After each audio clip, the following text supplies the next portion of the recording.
No programa Lições da Bíblia que está começando, nós vamos entender melhor a partir do capítulo 41 de Isaías, quando vamos fazer uma análise sobre o servo que viria. Quem foi ele? O que ele faria? Qual a abrangência de sua obra para o povo de Israel? Você não perde por esperar, porque o programa começa agora.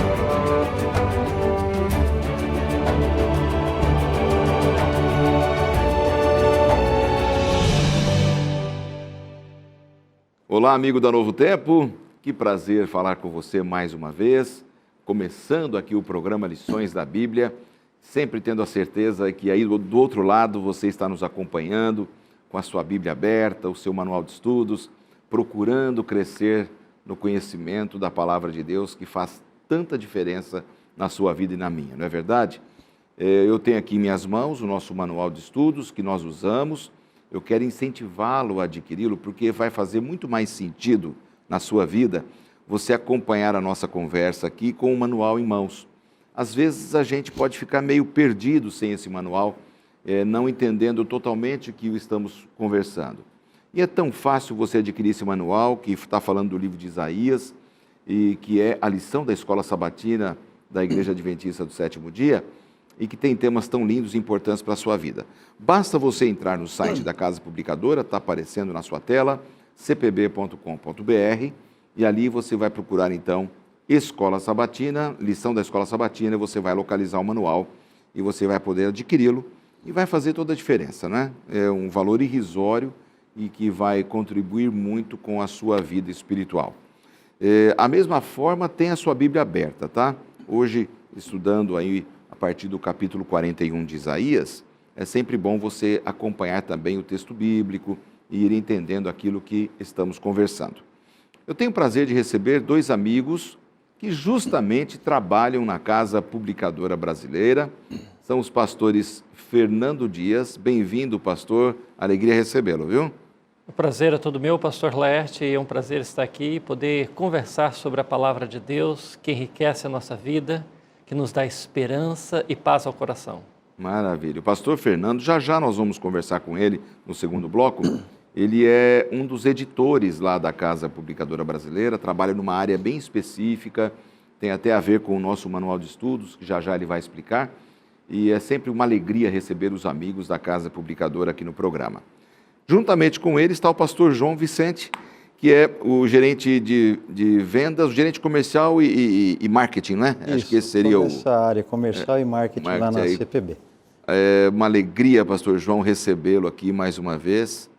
E eu acho que eu não era nem nascido, você já trabalhava lá. É assim mesmo ou não? Olha, mais ou menos, viu? Parece que faz tão pouco tempo. Aliás, a CPB já completou 120 anos, né? No ano passado. Exatamente. Foram lindas comemorações e para a gente sempre bom participar Certeza. deste programa que estuda a Palavra de Deus. Certeza. Pastor João, um amigo que já no terceiro bloco, a gente conversa um pouco sobre as suas atividades, alguma novidade que possa ter na Casa Publicadora, que ele possa compartilhar com a gente.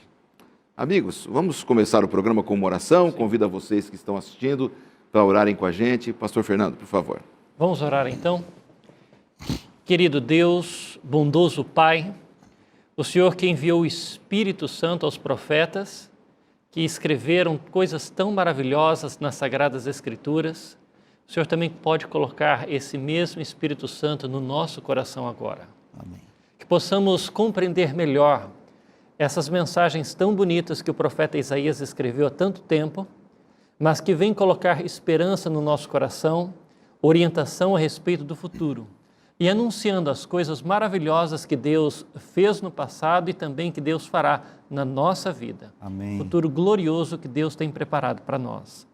Obrigado, Senhor, por isso. Esteja conosco agora, conduza esse ambiente e que cada um que ouça aprenda mais e seja guiado a amar mais a palavra de Deus. Amém. Em nome de Jesus.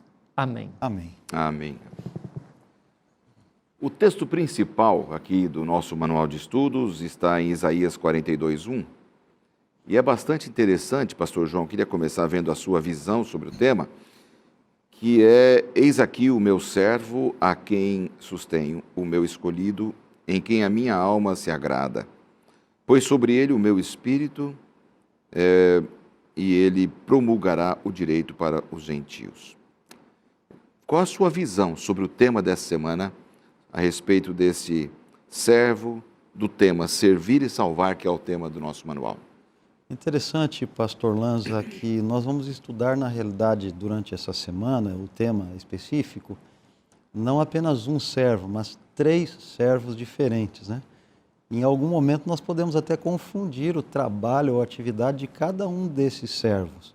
Especificamente esse verso, claro que trata sobre o nosso Senhor Jesus Cristo, a principal atividade dele, que é salvar. Mas os outros servos que aparecem aqui nesta parte de Isaías, que vai até o capítulo 49, do 41 ao 49, nós vemos que os outros servos servem para servir e adorar. De certa forma também salvam, né? Mas claro que sempre nós vamos nos espelhar nesse, o principal servo de Isaías, nosso Senhor e Salvador Jesus Cristo. Perfeito. Pastor Fernando, também a sua visão sobre esse tema, servir e salvar. Então, eu concordo com o pastor João quando ele fala dos 3 servos, e realmente essa passagem ela fala de 3 figuras que servem ou que executam a vontade de Deus. E interessante que o principal deles se cumpre na pessoa de Jesus Cristo. E os outros 2 servos, eles são, de certa forma, um modelo. A gente na teologia chama de tipo, ou seja, tipo um exemplo daquilo que é Jesus Cristo, com essa missão, não só de atender às nossas necessidades, de nos socorrer, que essa é a função de um servo, mas também de salvar dos perigos desse mundo e, especialmente, salvar a nossa vida da condenação eterna, nos salvar para a vida eterna. Perfeito. No capítulo 41, e você pode estar com a sua Bíblia aberta aí, ele fala ali sobre essa nação serva. E especificamente aí no verso 8, Deus disse que Israel era o seu servo e apresentou o seu servo, né? Quem é ele? Quem é ele, pastor João? Está aí até no nosso manual de estudos, na parte de domingo, e seria interessante fazermos essa análise a respeito do capítulo 41 agora. Sim, exatamente. Nós falamos de 3 servos, né? E 2 deles tipificam o principal, o mais importante, que é Jesus Cristo. Nele foram cumpridas todas as profecias. Nesse caso específico, Isaías está se referindo ao próprio povo de Israel, que é um servo. Nós sabemos que o povo são muitas pessoas, né? Mas o povo tipifica ali o trabalho de um servo, uma nação específica que Deus escolheu na época para ser o exemplo, para ser uma referência para outras nações, no sentido de adorar a Deus e também ajudar na salvação de outras pessoas. Então nós estamos falando especificamente aí do povo de Israel. Isso é bastante interessante, né? Como Deus já havia escolhido essa nação, não é, pastor Fernando? Mas está sendo aqui meio que ratificado aqui nesse processo, tanto de identificação quanto de dizer que eles são escolhidos. Havia talvez algum problema com uma autoestima espiritual da parte deles, ou uma má compreensão a respeito de quem era Deus para eles, para Deus poder falar através do profeta que eles eram escolhidos, eles eram uma nação. Havia esse momento na história deles ali? Quando Isaías escreveu isso, ele escreveu num período de declínio espiritual do povo. Interessante que quando Deus ele chama Abraão, que é o antepassado desse povo, ele chama para Abraão para ter um compromisso com Deus e para andar com Deus. E Deus disse para Abraão, Deus deu uma promessa para Abraão e disse, olha, a sua descendência vai ser bendita e vai abençoar todas as famílias da terra. Por quê? Porque dessa descendência surgiria o Messias, o Salvador do mundo. E é interessante na Bíblia que essa descendência, ela não era necessariamente genética, biológica. Não era necessariamente os filhos, mas toda pessoa que queria ter um compromisso com Deus e que queria andar com Deus, era chamado de descendente de Abraão e chamado a participar do povo de Israel. Então, esse povo de Israel era formado por essas pessoas, não só os descendentes biológicos de Abraão, mas também aquelas pessoas que queriam viver uma vida de compromisso com Deus. Eles não eram, então, impedidos de Não, fazerem de maneira parte alguma. do povo de Deus. Né? De maneira alguma. Agora, esse povo se juntou e Deus deu a terra prometida para eles, e Deus escolheu Jerusalém para ser a cidade onde seria construído o templo. E ali Deus era adorado e cultuado, eles se lembravam da presença de Deus, porque era a habitação de Deus no meio do povo nesse mundo. E só que o povo, eles estavam vivendo um período de negligência. Até adoravam a Deus, mas não com sinceridade. Adoravam a Deus, às vezes até iam ao templo, mas ao mesmo tempo oprimiam o pobre. Ao mesmo tempo, tinham intrigas, inveja, brigas, rixas pessoais, ou seja, uma vida dupla, religiosos por um aspecto, mas não permitindo que essa religiosidade, essa espiritualidade mudasse o coração deles e eles se tornassem pessoas melhores.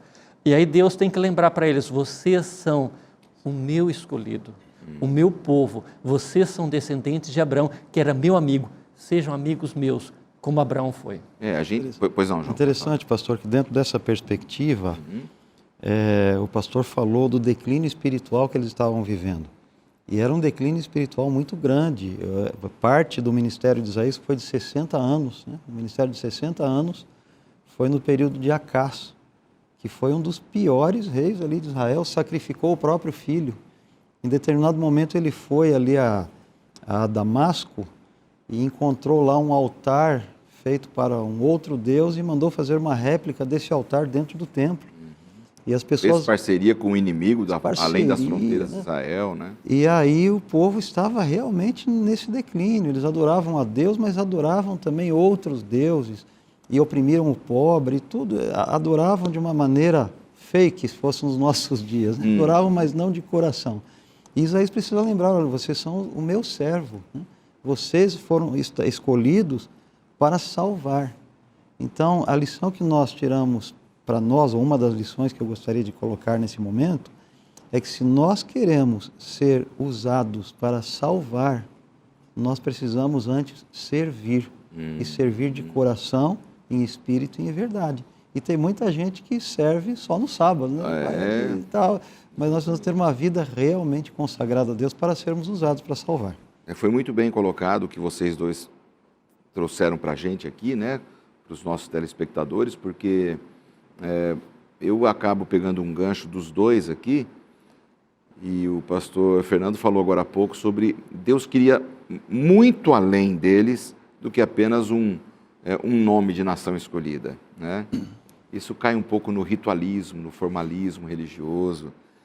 Na sua visão, pastor, o quanto é perigoso para nós cristãos que vivemos nos nossos dias ficarmos focados apenas num ato ritualístico, num formalismo religioso e não sermos mesmo pessoas escolhidas por Deus como Ele deseja, como Ele nos escolheu, nos salvou. O quanto o ritualismo e formalismo apenas, frio, puro e simples, pode prejudicar a vida espiritual de uma pessoa. Olha, pastor Laerte, isso é uma coisa muito séria. Às vezes nós encaramos a religião de uma maneira que um pesquisador no passado ele chamou de religião mágica. O que é religião mágica? É você se concentrar nos rituais ou nas formas. Quais seriam essas? Ir à igreja, participar dos cultos, cantar músicas religiosas, cristãs. Participar lá de um louvorzão, quem sabe. Exatamente, né? Às vezes ter um vestuário diferente, ou não usar certas coisas, não comer certas coisas, e ficar nisso. O problema não são essas coisas. Essas coisas também têm seu papel. É não ir além. É não ir além. E a religião, ela não mudar a sua vida. E você não começar o seu dia com Deus, e você não passar o seu dia com Deus, e você não ser uma pessoa mais bondosa. E quando você vai tomar decisões, as prioridades da sua vida, você não levar em conta Deus. Perfeito. E isso é um grande perigo. E era o perigo que esse povo estava vendo. Eles tinham um templo de Deus, eles tinham ali todas as cerimônias que aconteciam ali, eles tinham identidade como povo de Deus, mas eles oprimiam pessoas, eles eram egoístas, avarentos. Começaram a assimilar, como disse o pastor João, os costumes que não eram de do outras povo pessoas. de Deus, Né? Então, essa questão é muito importante. Por exemplo, se você é um jovem, suas amizades, seu namoro, tem que levar Deus em conta.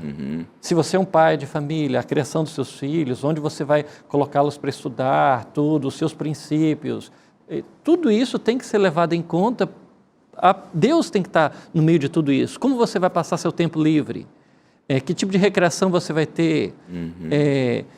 Quais são a maneira como você vai lidar com o seu dinheiro? Tudo isso Deus tem que estar presente. Deus não é uma coisa só, alguém só reservado para estar na nossa vida no momento que a gente está dentro da igreja. Mas a presença de Deus, o caráter de Deus deve modelar a nossa vida para que nós nos tornemos cada vez mais parecidos com Jesus Cristo. Esses dias, pastor João, eu encontrei um amigo de infância, e aí, como é que tá, tal? Tô bem. E você continua firme na igreja? Não estou firme, mas não praticante. Aí eu falei, mas como assim, rapaz? Você está firme, mas não praticante? Ele era de uma outra denominação, que não é a minha. Aí, meu nome está lá, de vez em quando eu vou, mas eu não pratico. Interessante que a gente corre. Conformismo é esse, né? A gente corre os dois riscos, né? Exatamente. Um deles é não seguir nenhuma orientação que Deus dá. Como ele pedia para o povo, ele nunca disse que não deveria fazer sacrifícios, que não deveria ir ao templo, que não deveria fazer orações. Ele sempre disse que o povo deveria adorá-lo e mostrou como fazer isso. E o povo se desviou disso e às vezes fazia, mas fazia outras coisas também. Então, às vezes nós temos que cuidar porque nós achamos, Deus está dentro de mim, está tudo certo, mas Ele também nos dá a orientação de como adorá-lo. É claro que o como adorá-lo não vai nos salvar, mas o como adorá-lo mostra que nós estamos salvos e mostra que nós queremos fazer a vontade de Deus. Então, estar firme, mas não praticante é um pouco contraditório, né? Super contraditório. Não dá muito certo nos dias de hoje, e nem no passado também. Exatamente. Bom, então o plano de Deus para o povo de Israel é que eles fossem uma nação serva, nessa visão bem global, vamos usar a palavra aqui holística no sentido de completa e etc. Né? É meu servo em todas as coisas, não apenas na hora do ritual, não apenas em tal momento, mas a nação foi chamada para ser uma nação serva, né? Era esse o plano de Deus. Bom, gente, nosso tempo está passando rapidamente, e nós vamos chamar um intervalo aqui, e no próximo bloco nós vamos continuar estudando aqui o livro de Isaías, a partir do capítulo 42, e vamos tentar tirar aqui as melhores lições possíveis da palavra de Deus para a sua vida e para a minha vida. Nós voltamos em instantes.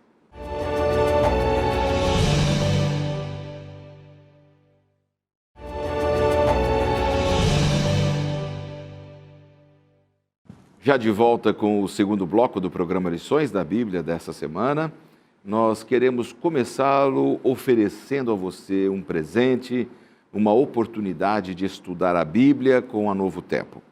Você já sabe que em todos os programas aqui da TV, nós oferecemos para você a oportunidade de estudar a Bíblia, de conhecer melhor a vontade de Deus. Porque é muito importante você conhecer a vontade de Deus e ao estudar a Bíblia se revela a você dessa forma e você pode entender melhor os planos de Deus para você, para sua família, e isso é muito importante. Por isso que são dezenas de cursos que são oferecidos aqui pela Novo Tempo. E nós queremos incentivar você a entrar no site biblia.com.br, anota aí, biblia.com.br, e ali você vai poder escolher o curso Descobertas Bíblicas. O curso Descobertas Bíblicas, ele é online, então nós não vamos enviar para você uma revista, como a gente oferecia aqui antes no programa, mas você poderá, do seu celular, do seu tablet, do seu computador, fazer isso. biblia.com.br, escolhe lá Descobertas Bíblicas, que é totalmente online, e aí você vai poder ter acesso a esse curso que vai lhe fazer muito bem. Eu garanto para você que você vai conhecer muito da Bíblia fazendo o curso Descobertas Bíblicas. E o legal, você está no ônibus, indo para o trabalho, você está lá no seu celular, está tranquilo, está lendo ali a hora que você quiser, ou no trabalho, ou dentro de um carro esperando alguém, você está sempre em contato com a Palavra de Deus, e essa é a proposta de um curso online que seja mais acessível. Você não precisa carregar a revista com você, tá certo? Além disso, a gente sempre fala aqui que a Casa Publicadora Brasileira, que é a editora dos Adventistas, produz todo o material gráfico para a igreja, livros, conteúdos, e esse conteúdo ele é aberto a todas as pessoas de todas as religiões.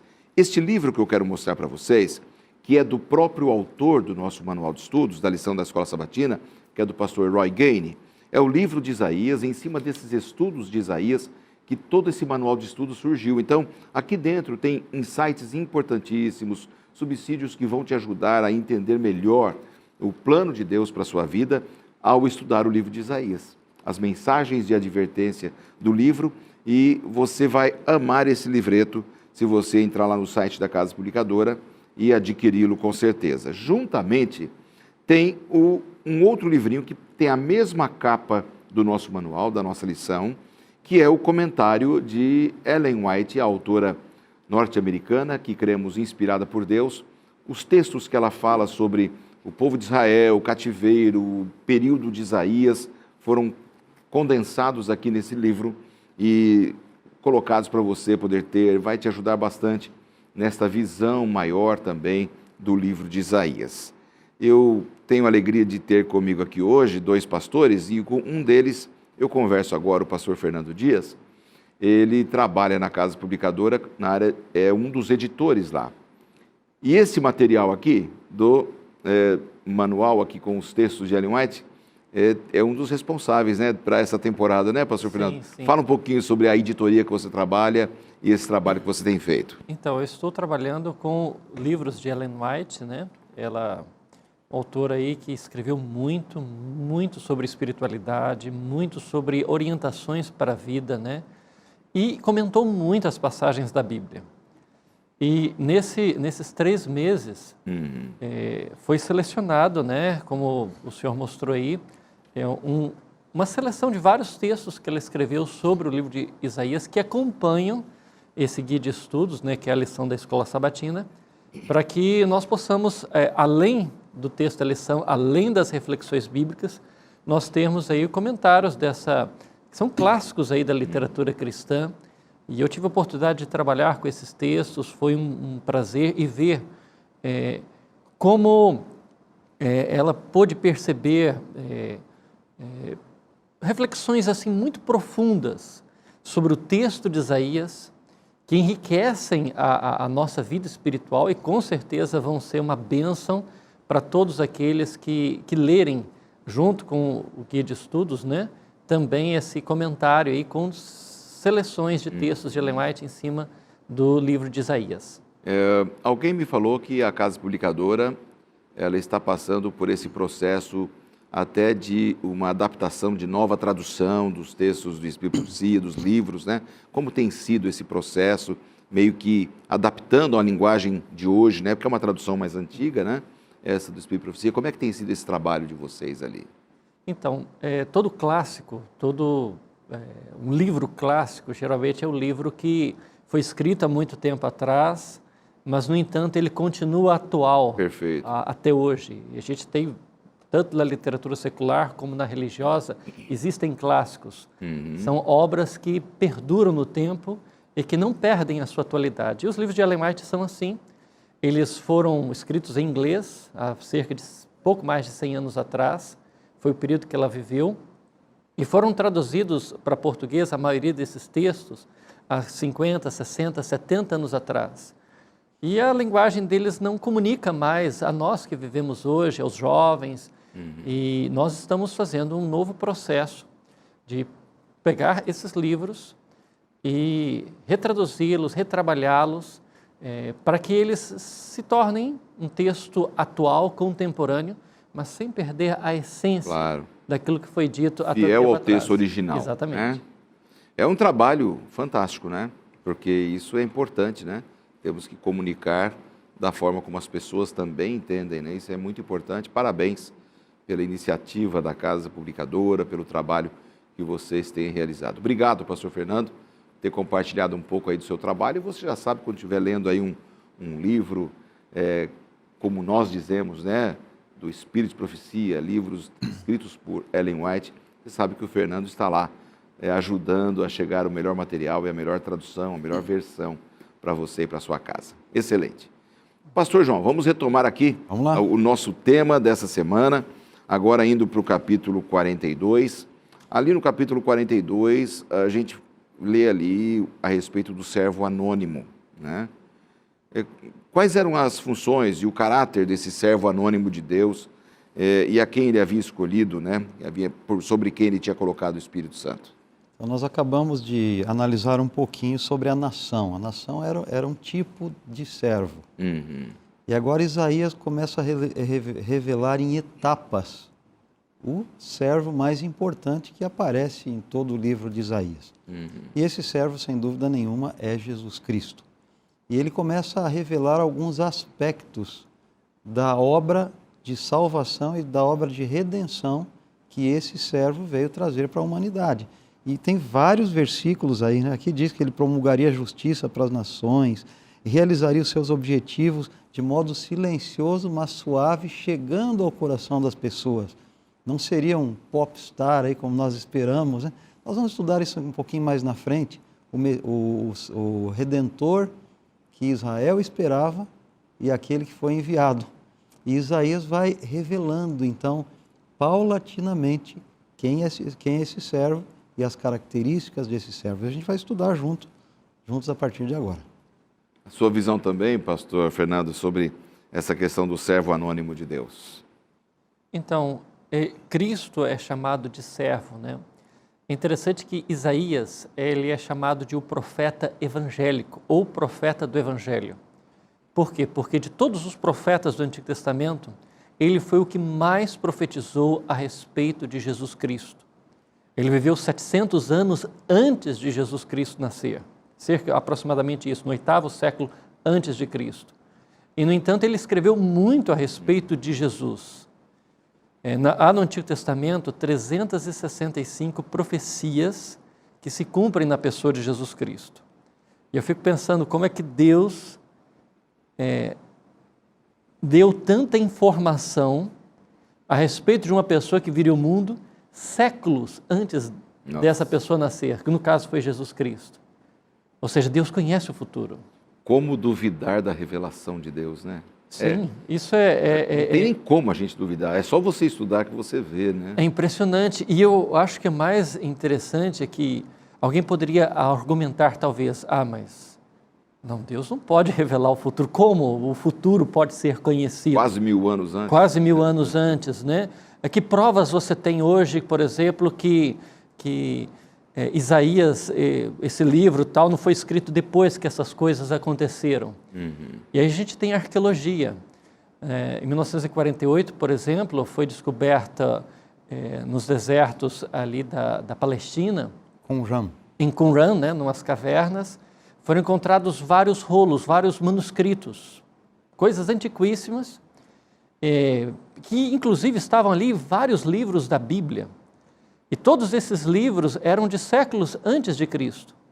E havia 2 livros que estavam inteiros, como eram coisas muito antigas, aí, de milênios de idade, a maioria dos livros estava danificado, mas tinha 2 livros intactos. Estavam se deteriorando já. E os 2 livros intactos eram 2 cópias inteiras, completas do livro de Isaías. Extraordinário. Então, ou seja, o livro de Isaías, que existem hoje cópias escritas antes de Cristo, mas ali descrevendo a vida de Jesus e o que Jesus Cristo faria. E o interessante, pastor, nessa descoberta aí, eu estive lendo um pouquinho, Foram 2 livros escritos por 2, ou copiados, né, por 2 maçoretas diferentes.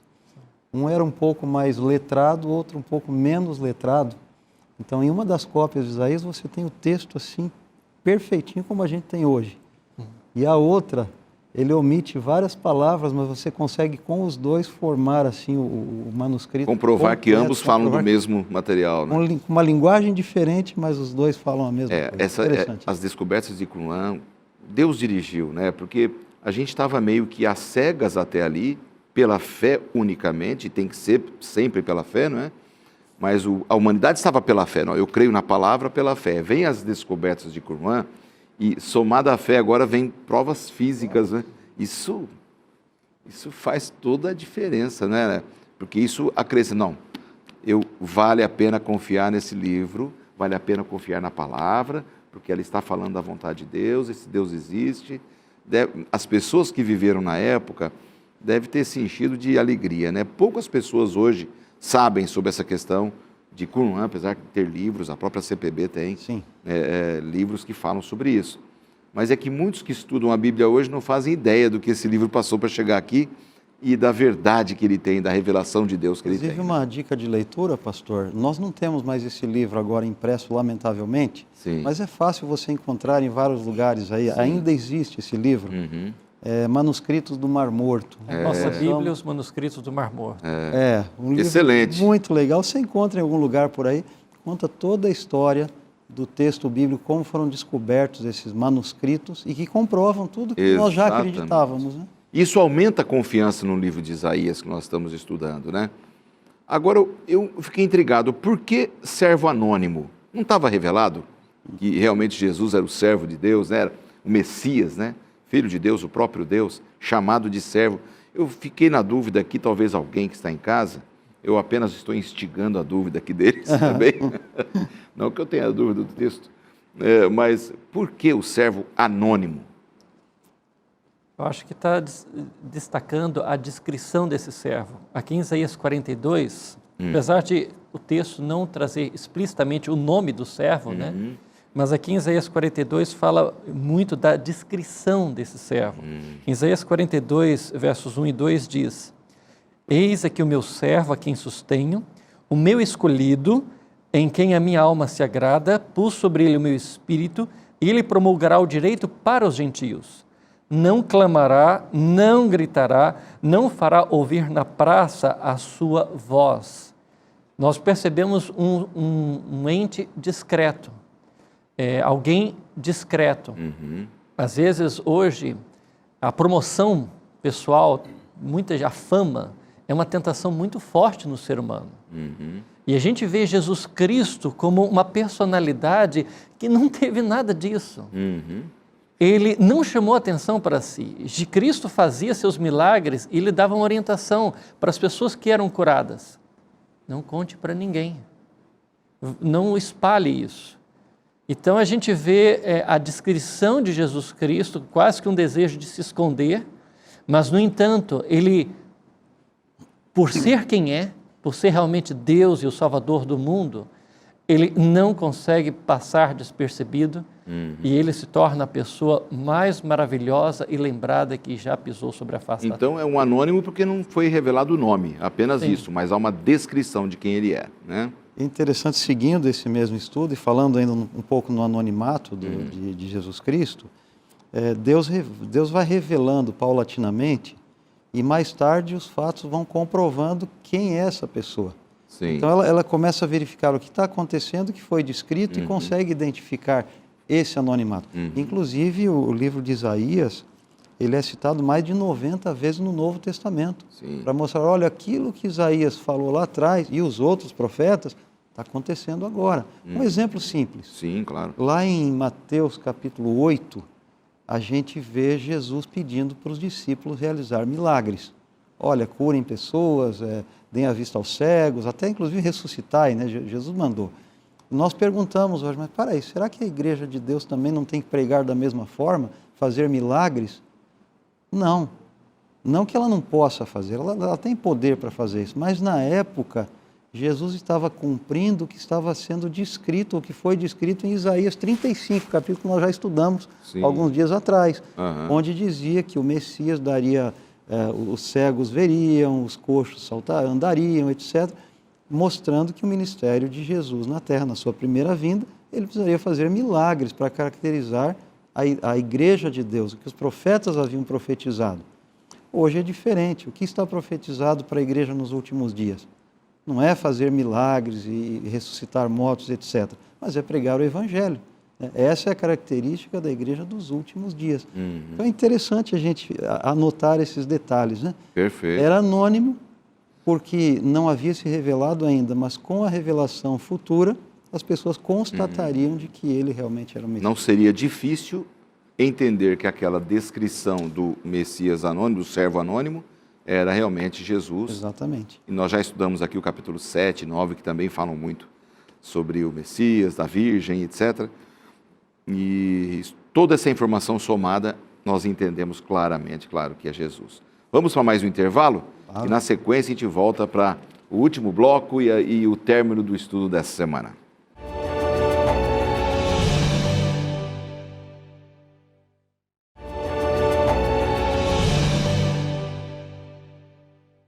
E foi bem rápido e já estamos de volta com o terceiro e último bloco do programa dessa semana.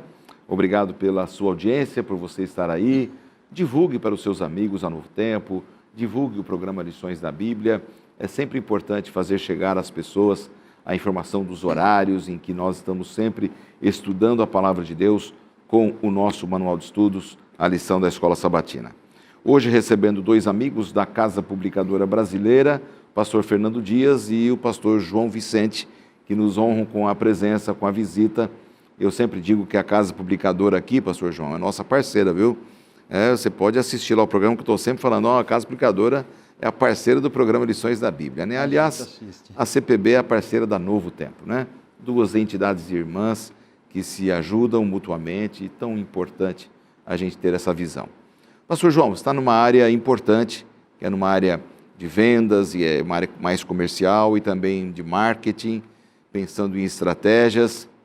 Já há quantos anos trabalhando na Casa Publicadora Brasileira? Na CPB há 17 anos. 17 anos. 17 anos, metade do meu ministério, um pouquinho mais já dentro da Casa Publicadora. E sempre na mesma área, né? Era na mesma área. Área mais estratégica e vendas. Exatamente. Eu vim desta área, já sempre trabalhei nessa igreja com a distribuição de livros que a CPB produzia, né?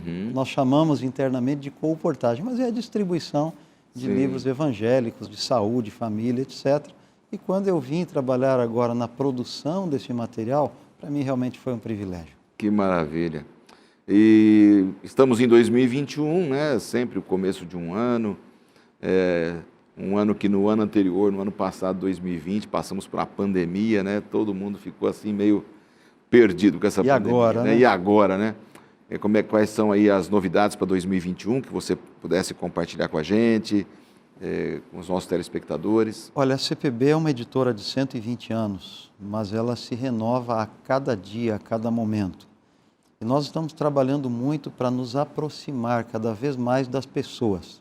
As pessoas que nos assistem, as pessoas que consumem os nossos produtos, porque nós acreditamos que quanto mais produtos nós temos em circulação, mais nós cumprimos a missão de pregar o Evangelho. Não é uma questão comercial, mas é uma questão de missão.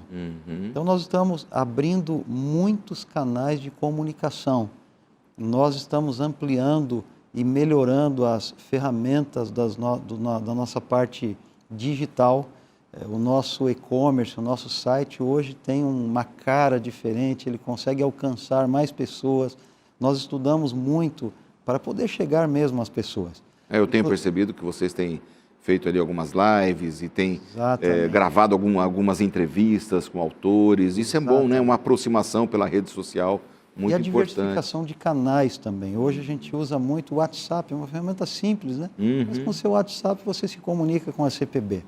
O nosso call center, aí temos 50 pessoas trabalhando ainda por telefone, recebendo e fazendo chamadas, mostrando o que nós temos de novidades. E temos mais 20 lojas espalhadas aí pelo Brasil para chegar mais perto das pessoas. Porque o nosso lema hoje é CPB para toda a vida. Para essa vida, para a vida futura também. É, um lindo lema.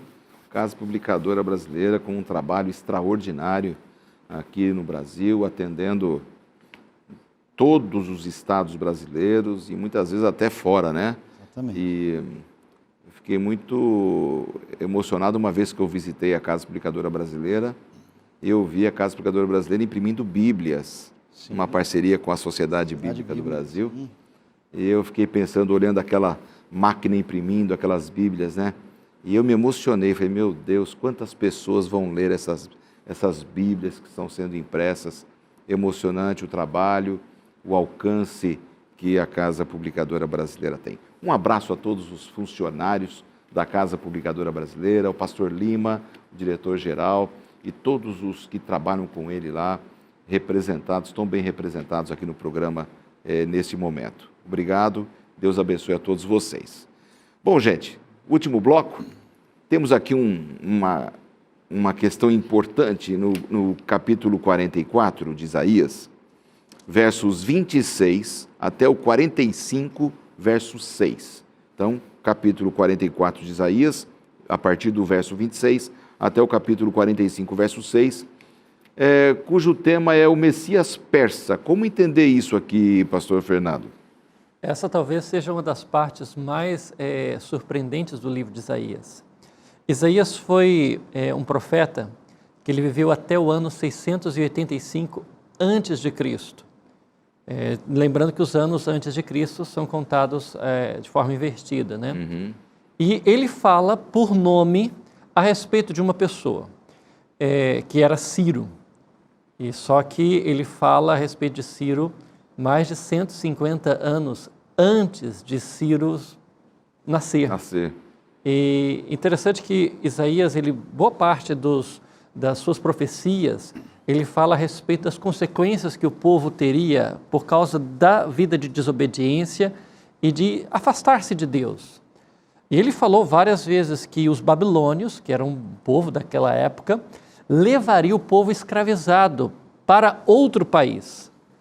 E aquilo, com certeza, ouviu uma notícia dessa, de que no futuro aquele povo seria castigado, escravizado, foi algo muito desalentador. Só que Isaías ele não se deteve numa profecia negativa, apenas de castigo, porque o nosso Deus não é só Deus de punição ou de juízo, é um Deus de misericórdia também.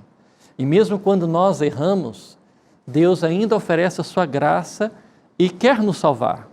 E foi assim com aquele povo naquela época. Deus, ele falou, olha, haverá um momento de salvação.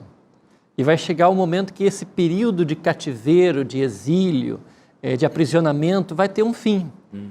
E eu vou usar uma pessoa, e até o profeta Isaías fala, ele não me conhece, porque era um rei pagão, e Isaías fala, ele chama-se Ciro. E Isaías fala, Ciro é o meu ungido. A palavra ungido no em hebraico é Messias, que era uma palavra comum, hoje é uma palavra que a gente usa para Jesus Cristo, Messias. Mas na língua hebraica era uma palavra comum usada para pessoas que eram escolhidas para uma função especial, e geralmente com um significado religioso. Então, um profeta, um sacerdote ou um rei era ungido, ou seja, derramado óleo sobre ele para que ele fosse consagrado a executar uma missão especial. E Ciro é chamado de Messias, ungido. Por quê? Porque Ciro vai resgatar o povo, ele vai libertar o povo. Que estava no cativeiro, Estava no cativeiro. E é interessante que o profeta Isaías, inclusive, descreve, em Isaías 42, 41, 42, ele descreve, por exemplo, de onde esse Ciro viria. Ele fala que viria do norte e do oriente. E Ciro era rei da Pérsia, ele exiliou os medos que estavam ao norte, e Ciro, a Pérsia, ao oriente de Babilônia. E ali esses dois reinos vieram juntos, aliados, né, invadiram a cidade de Babilônia, secaram um canal do rio Eufrates que atravessava dentro da cidade, e ali invadiram dentro da cidade, no dia 12 de outubro do ano 539 antes de Cristo. Ciro, persa, Dario, rei Medo, né, invadiram a cidade de Babilônia, destruíram aquele reinado, né, que era uma potência mundial, que estava escravizando o povo de Deus. E aí, no ano seguinte, Ciro faz um decreto, que está na Bíblia, esse decreto lá em Esdras, capítulo 1, que foi o decreto autorizando o povo a estar liberto do cativeiro e poder retornar à cidade de Jerusalém e reconstruir a cidade de Jerusalém e o templo dedicado a Deus. Eu me lembro da temporada que nós estudamos aqui, os livros de Esdras e Neemias, né? Sim. E a gente estudou bem detalhadamente esse tema. E como é bonito, não é, pastor João? A gente vê que Deus, ele ama toda a humanidade, né? Ele era um imperador que não era do povo de Deus, uma nação escolhida, mas a nação escolhida tinha se vendido para os inimigos e foi para o cativeiro. E Deus precisou usar aquilo que jamais eles pensavam, né? Que era um rei que não era amigo do povo de Israel, para ajudar na libertação, investiu dinheiro para voltarem para Jerusalém. Interessante ser chamado de ungido, né? É o outro servo, né, que nós estudamos essa semana. O povo de Israel, servo, Jesus Cristo como servo principal e o servo Ciro, que foi usado por Deus, mesmo não pertencendo ao povo de Deus. Só um detalhezinho aqui, que eu sei que nós estamos avançados no tempo. Importante. Mas o que aconteceu ali em Isaías, profetizando 150, 156 anos antes, é mais ou menos como alguém, lá em 1874, profetizasse que em 2020 nós teríamos lá a pandemia do Covid. Ninguém acreditaria nele, né? Pô, mas 150 anos para frente você está falando que vai acontecer isso? Não, mas Deus está me revelando. Foi mais ou menos o que aconteceu na época. Exatamente. Né? Deus conhece o futuro, né? Ele sabe todas as coisas. Então, para ele não era complexo. Claro que as pessoas tinham dificuldade para acreditar nos profetas. Quando Isaías falou, acho que muita gente deve ter dado risada. Falou, lá na frente, Ciro, né?